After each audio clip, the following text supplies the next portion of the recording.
ละสุดเนาะเพื่อที่ให้มีการไปตามที่พบปะสังสรรค์หรือสั่งความสามัคคีของวัดหรือในคอมมูนิตี้นั้นเนาะที่ว่าเรามีการ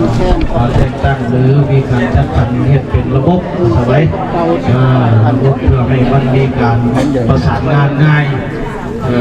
การรายจ่ายจะมีออกแบบรายจ่ายมีจังหวะอะไร เหลือนะพวกเราก็เลยมี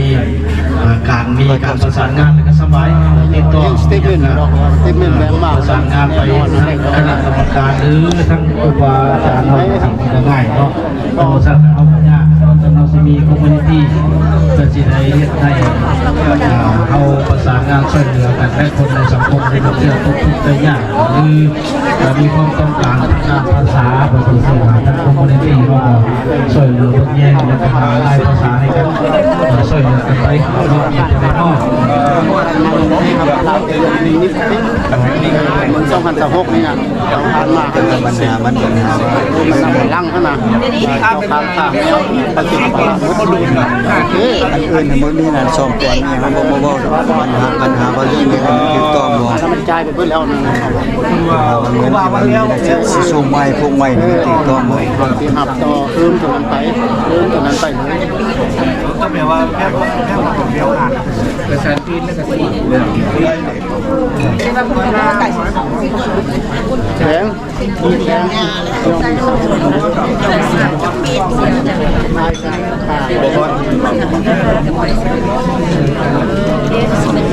รวมขึ้นแล้วสีขาวสีขาวสีขาวว่าไก่เที่ยงเลยยากอะโอ้ยการบวชเพราะมันสีกายเนี่ยเป็นกระทงมันสั้นเท่าว่าไก่เที่ยงเลยจัด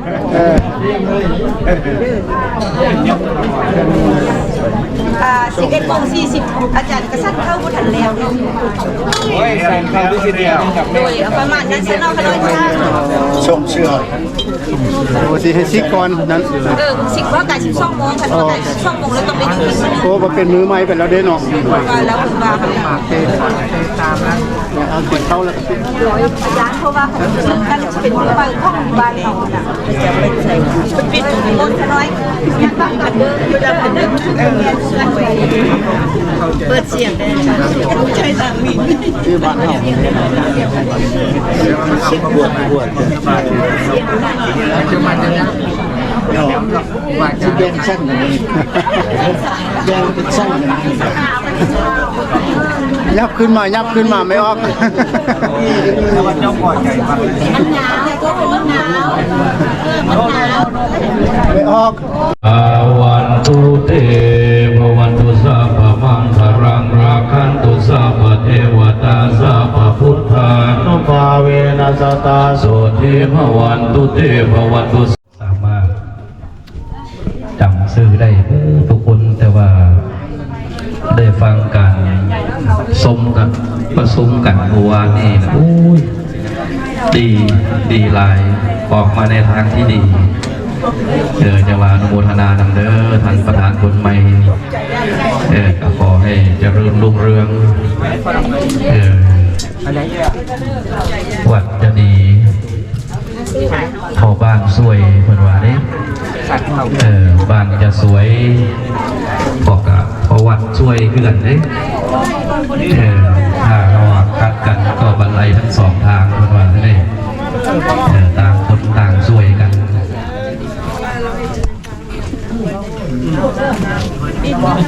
บูฮานนักปราชญ์เพิ่นว่า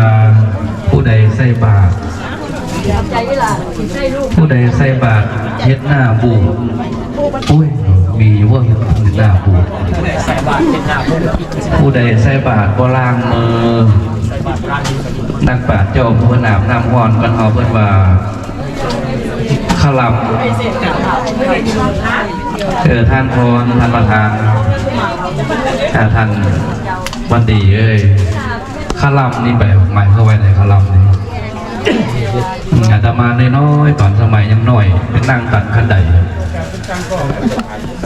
ตัวพ่อตัวแม่คนบอกจะเป็นนั่งตัดขันใดได้มันขลับได้คนว่าโอ้แปลว่าจะไหนขลับนี่พ่อขนาด คาลำนี่บ่ให้เฮ็ดว่ะ บ่เฮ็ดเลย คาลำนี่บ่ให้เฮ็ดโอ้เกือบถึกเลยบ่งามบ่งามก็เกือบถึกเลยด่าน้อยหนึงเอาว่าว่าดีห้ามเฮ็ดอีกโอ้ยด่าคือกันในกันเลยเกือบถึก คนเฮ็ดบุคคลเฮ็ดส่วน แต่อันตรายนั่นประธานพูดว่าอันตรายพิศนาธรรมที่นักปราชญ์เจ้าผู้คนมีความมู่กันเฮาผู้คนอาบน้ำฮอนกันเฮานี่เพิ่นบอกว่าพระลำนี่ตอนเฮายังน้อยเนาะเฮานั่งตัดคันใดมันพระลำได้บักล่าจะเป็นนั่งตัดคันใดได้บ่ว่าอาตมาก็หาก็มาเข้าใจนี่ได้สิบ่พระลำนี่ก็คือมันไปขวางทางเพิ่นขึ้นบ่ลงมันอันนั้นแหละเพิ่นว่าพระลำแม่นบ่พันประธานมันเป็นปริศนาธรรมเนี่ยน้อยเป็นว่าเส้นผมบังภูเขาคนแม่นเท่ๆได้น้องท่านประธานน้องท่านพ่อน้องจะมาเมื่อนี้ผู้ใดใส่บาตรบ่ล้างมือผู้ใดใส่บาตรเฮ็ดหน้าบูด